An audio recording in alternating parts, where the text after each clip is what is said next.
Hi friends, कसे आहात? I hope मित्रांनो तुम्ही आनंदात असाल.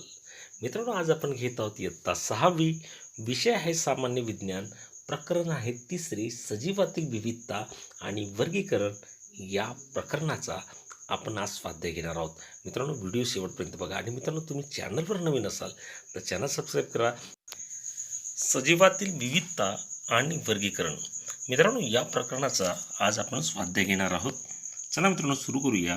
सजीवातील विविधता आणि वर्गीकरण या प्रकरणाचा स्वाध्याय. प्रश्न 1 बघा मित्रांनो काय आहे, सांगा मी कोणाशी जोडी लावू. आता इथे आपल्याला दिले मित्रांनो क गट आणि ख गट आपल्याला दिलेला आहे. त्यामध्ये आपल्याला जोडी लावायची आहे, ती आपण लावणार आहोत. आता उभयचर आपण इकडे जर ख गटामध्ये जर बघितलं तर मित्रांनो माकड, साप आणि बेडूक हे दिलेले आहेत. आणि उभयचर म्हणजे काय हे आपल्याला माहिती आहे. उभयचर म्हणजे जो प्राणी पाण्यातही राहू शकतो आणि जमिनीवर राहू शकतो असा प्राणी जो आहे तो मित्रांनो इथे आहे तो बेडूक. त्यामुळे आपल्याला लिहिता येईल उभयचर जो आहे तो आहे बेडूक. हे आपल्या लक्षात आलं असेल. मित्रांनो पहिली जोडी लागली आहे, उभयचर बेडूक येणार. दुसरं मित्रांनो पृष्ठवंशीय प्राणी. आता पृष्ठवंशी प्राणी नेमका कोणता? पृष्ठवंशी म्हणजे नेमकं काय की ज्याला आपल्याला सांगता येईल पाठीचा कणा असतो. आणि पाठीचा कणा असणारा हा इथे जर आपण बघितला तर माकड जो आहे हा थोडा प्रगत प्राणी आहे. म्हणून पृष्ठवंशी प्राण्याची जोडी लागणार आहे माकड याच्याशी. आणि खवले असणारा मित्रांनो साप तुम्ही पाहिला असेल, त्यावर खवले असतात आपण शिकलेलो आहोत. आणि खवले असणारा प्राणी आहे तो म्हणजे साप. मित्रांनो या जोड्या तुमच्या लागल्या असतील. पुन्हा एकदा सांगतोय बघा, उभयचर म्हणजेच काय तर बेडूक. दुसरं आपल्याला सांगता येईल पृष्ठवंशी सांगितलं आहे आपल्याला. पृष्ठवंशीमध्ये येणार माकड. आणि तिसरं जे आहे खवले असणारा की जो येणार आहे साप. अशा पद्धतीने या जोड्या तुम्ही सहज लावू शकले असाल. ओके मित्रांनो पुढे बघूया. आमच्यात वेगळा कोण. आता मित्रांनो इथे 4 आपल्याला थोडक्यात ऑप्शन दिलेले आहेत, त्यामधनं आपण ओळखायचं आहे. पहिलं दिलं आहे आपल्याला बुरशी, भूछत्र, शेवंती आणि स्पायरोगायरा. तर यामध्ये मित्रांनो आपल्याला असं दिसून येईल बुरशी, भूछत्र आणि स्पायरोगायरा हे जर बघितलं मित्रांनो तर यांना फुलं वगैरे येत नाहीत, नाही का. आणि शेवंती काय फूल आहे, म्हणजेच काय याचं वेगळं उत्तर आहे ते शेवंती. कारण की ती सपुष्प वनस्पती आहेत. इतर सर्व जे आहेत बुरशी, भूछत्र, स्पायरोगायरा या अपुष्प वनस्पती आहेत. म्हणून वेगळा जो कोण असेल तो म्हणजे शेवंती. ओके पुढचा प्रश्न बघूया. पुढे दिले मित्रांनो आपल्याला आंबा, वड, ताड आणि हरभरा. यामध्ये आपल्याला वेगळा शब्द जो आहे तो शोधायचा आहे.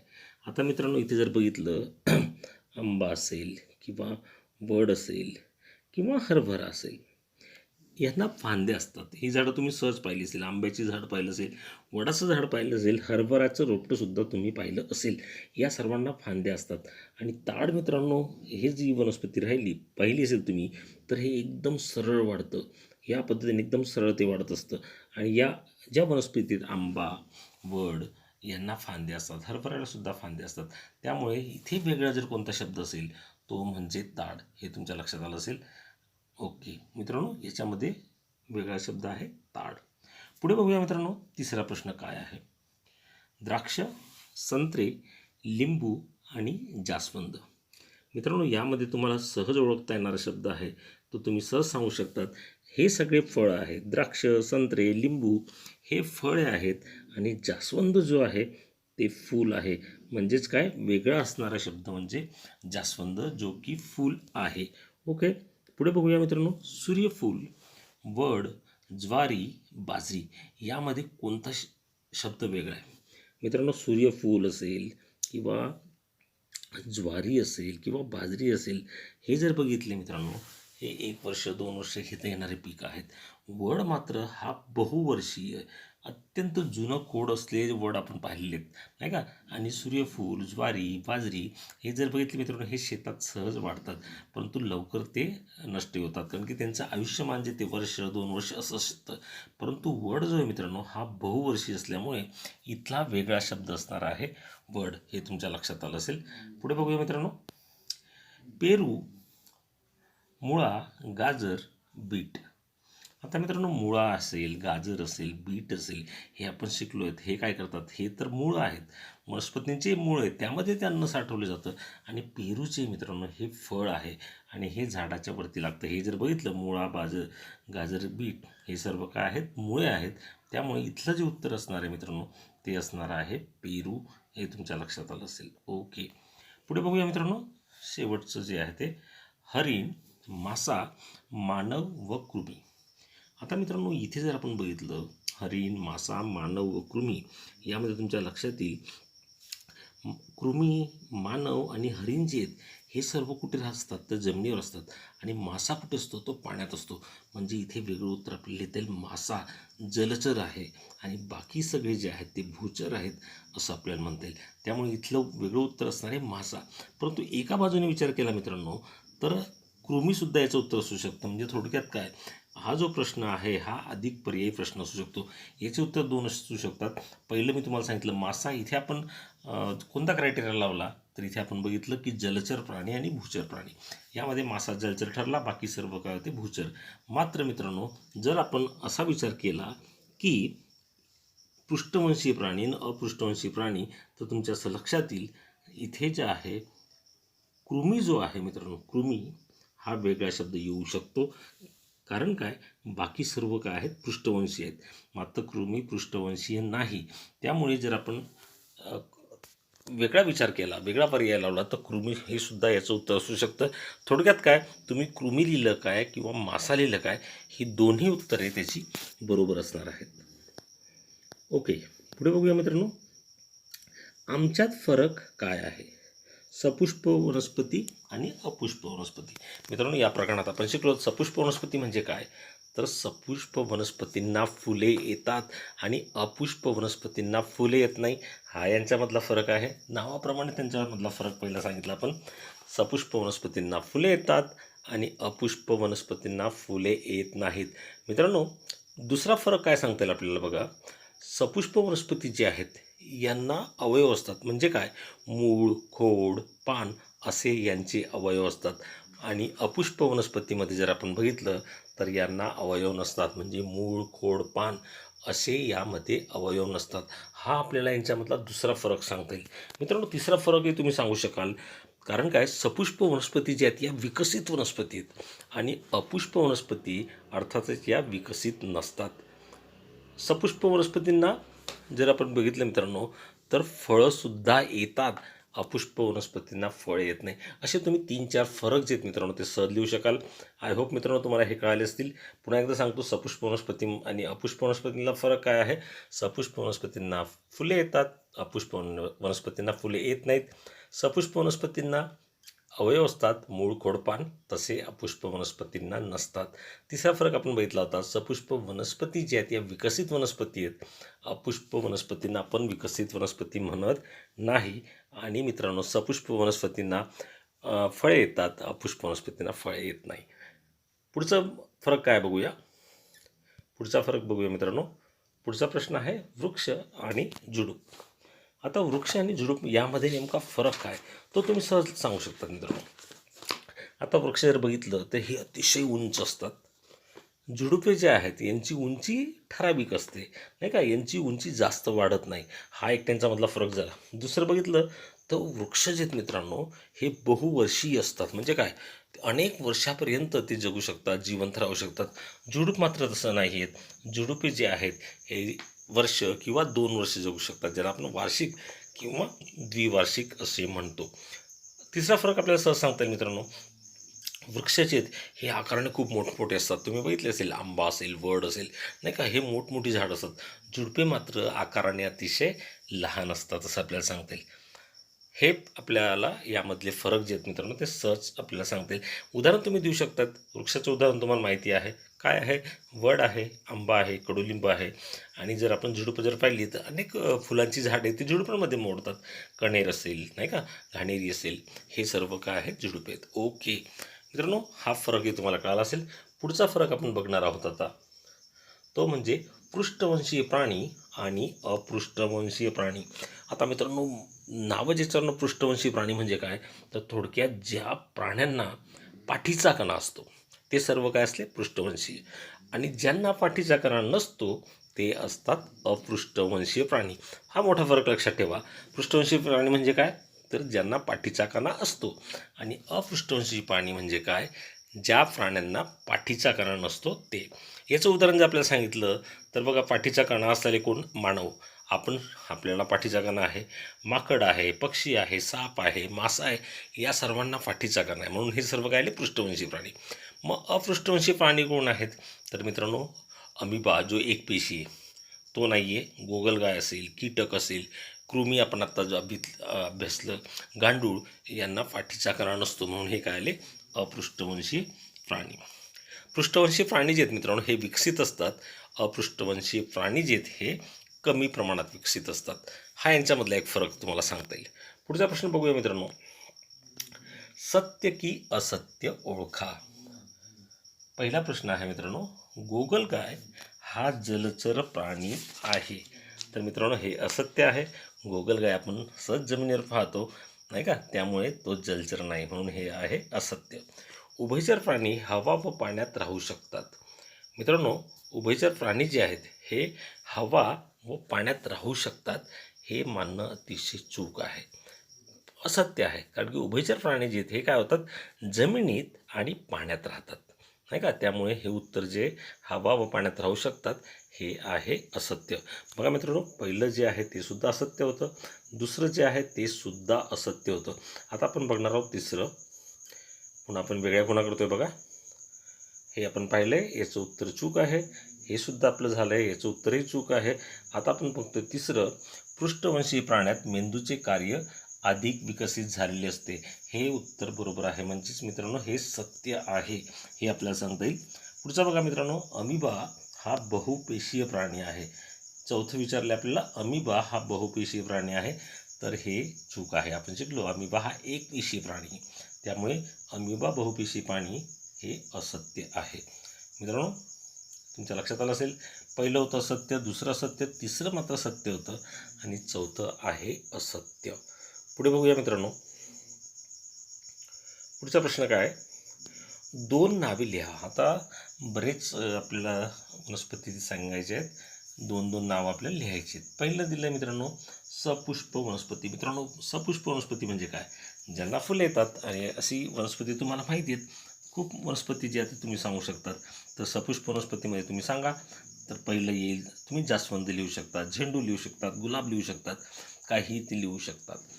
अपुष्प वनस्पती मित्रांनो, ज्यांना अशा वनस्पती की ज्यांना फुलं येत नाहीत. मग अशा वनस्पती कोणत्या आहेत, तर तुम्हाला सहज सांगता येईल शैवाल, नेचे, या वनस्पतींना फुलं येत नाहीत, म्हणून या काय झाल्या अपुष्प वनस्पती.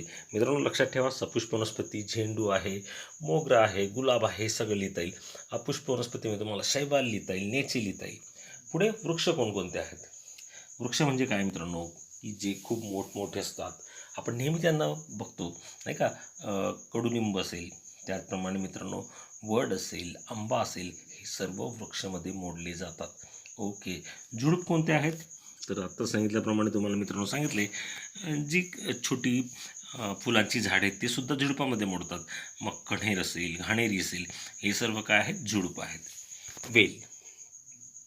आता वेल मित्रांनो कोणकोणते आहेत, तर कलिंगडाचं वेल आहे, किंवा कारल्याचं वेल असतं, कारली भाजी आपण खातो ती सुद्धा वेल असतात. त्याचप्रमाणे मित्रांनो तुम्हाला सांगता येईल भोपळा, याचासुद्धा वेल असतो.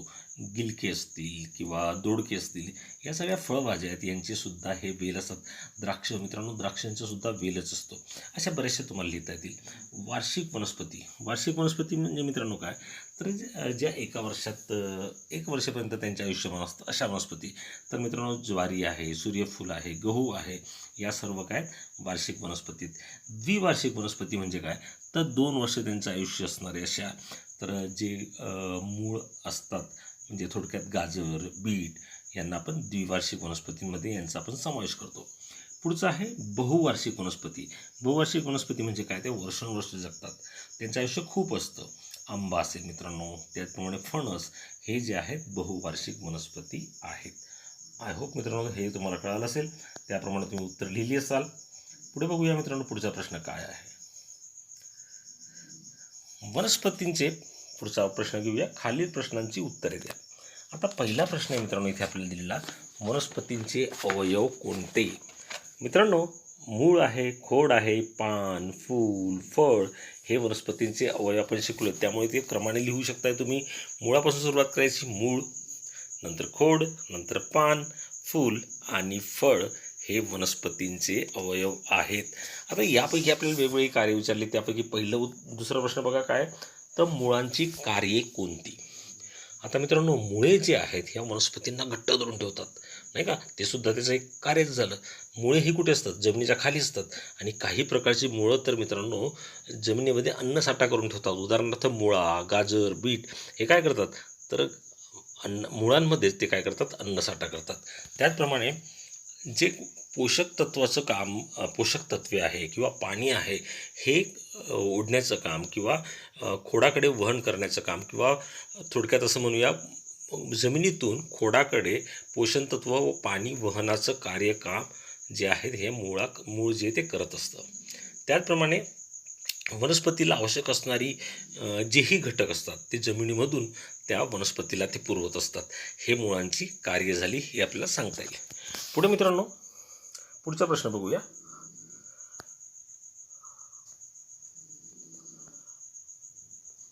सजीवांच्या वर्गीकरणाची आवश्यकता का आहे? आता मित्रांनो, सजीव जर बघितले आपण तर यांचं प्रमाण खूप आहे.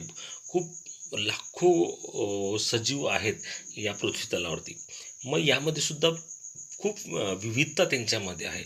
मग या विविधतेचा जर आपल्याला अभ्यास करायचा असेल किंवा त्या वनस्पती किंवा ते प्राणी किंवा ते सजीव सहज ओळखायचे असतील मित्रांनो, तर त्यांचा विविधताचा अभ्यास करण्यासाठीच आपल्याला त्या सजीवांचं वर्गीकरण करण्याचं गरजेचं आहे. म्हणजे थोडक्यात आपल्याला असं म्हणता येईल, त्यांच्यामध्ये खूप वेगवेगळे प्रकार असल्यामुळे आणि या प्रकाराचा किंवा विविधतेचा अभ्यास करण्यासाठी आपल्या सजीवांच्या वर्गीकरणाची आवश्यकता असते. पुढचा प्रश्न बघा. सजीवांचे वर्गीकरण करताना कोणते निकष विचारात घेतले जातात? ओके, सजीवांचे वर्गीकरण करताना नेमके कोणते निकष जे आहेत ते विचारात घेतले जातात? तर आपल्याला सांगता येईल मित्रांनो, सजीवांची रचना कशी आहे हा एक निकष आहे. त्याचप्रमाणे त्यांचे निरनिराळे अवयव, वेगवेगळ्या सजीवांना वेगवेगळे अवयव आहेत, म्हणजे अवयव हा एक घटक झाला.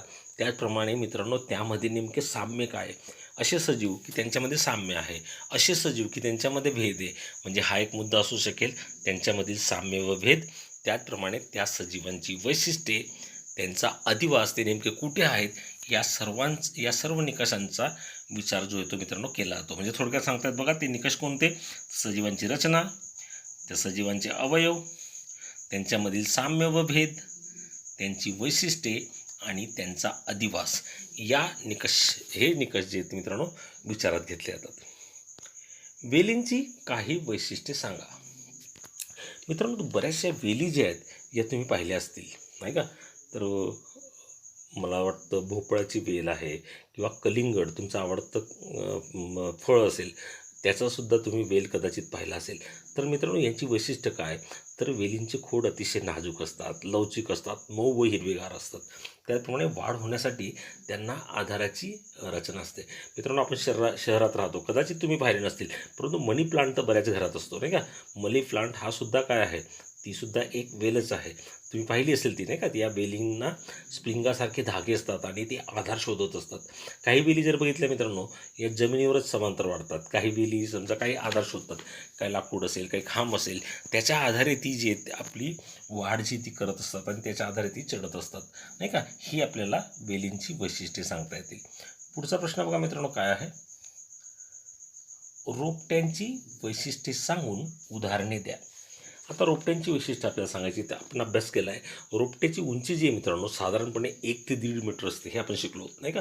मग हे त्याचं आपल्याला वैशिष्ट्य सांगता येईल. याची जी उंची आहे तर 1.5 मीटरपर्यंत असते. त्याचप्रमाणे खोड जर मित्रांनो जर बघितलं याचं, तर अतिशय लवचिक असतं आणि हिरवट असतं. मग आता याची उदाहरणे सांगता येतील आपल्याला.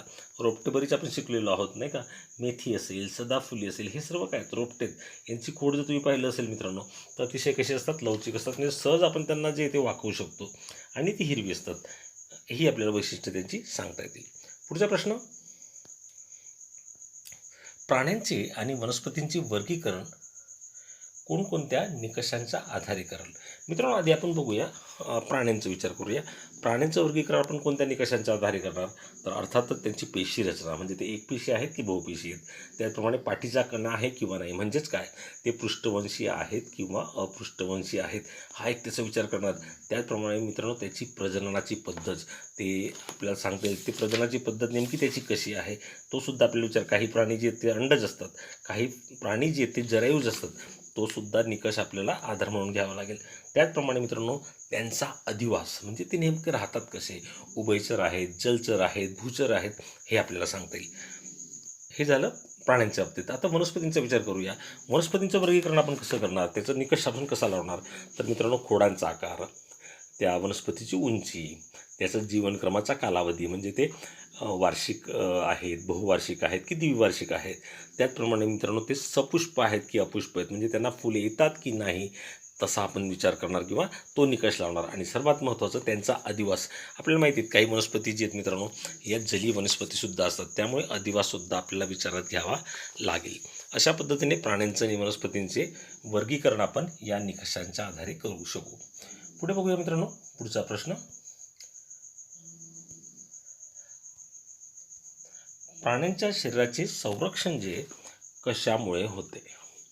आता मित्रांनो, प्रत्येक प्राण्याचं वैशिष्ट्य वेगवेगळं आहे. प्रत्येक प्राण्यांच्या शरीरावर संरक्षण असं आवरण असतं. आता काही प्राणी जे आहेत त्यांच्या अंगावर खवले असतात, त्याचप्रमाणे इतर अवयवसुद्धा असतात. काही प्राणी त्यांच्या वर्तणुकीतून स्वतःचे संरक्षण जे ते करून घेतात, नाही का. काही प्राण्यांना संरक्षणासाठी खास अवयव जे आहेत हे खास निसर्गाने दिलेले आहेत, पण त्याचा वापर ते करत असतात. आता हे उदाहरणं सांगायची म्हटली तर शिंगे असतात, नखे असतात, तीक्ष्ण दात असतात, आणि या बाबींमुळे किंवा या गोष्टींमुळे ते आपल्या शरीराचं संरक्षण जे ते मित्रांनो सहजपणे करू शकतात. आय होप मित्रांनो तुम्हाला हा स्वाध्याय कळाला असेल. पुढे बघूया काय. आकृती काढा, वनस्पतीची आकृती काढून त्यामधील मूळ, खोड, पान हे भाग दाखवा. मित्रांनो, तुम्ही आकृती सहजही काढू शकाल. आय होप ही आकृतीचं काम तुम्ही घरी करायचं आहे, होमवर्क करायचं आहे. मित्रांनो, व्हिडिओ आवडल्यास लाईक व शेअर करा, आणि चॅनलवर नवीन असाल मित्रांनो तर चॅनलला सबस्क्राईब करा. धन्यवाद मित्रांनो, आनंदी रहा.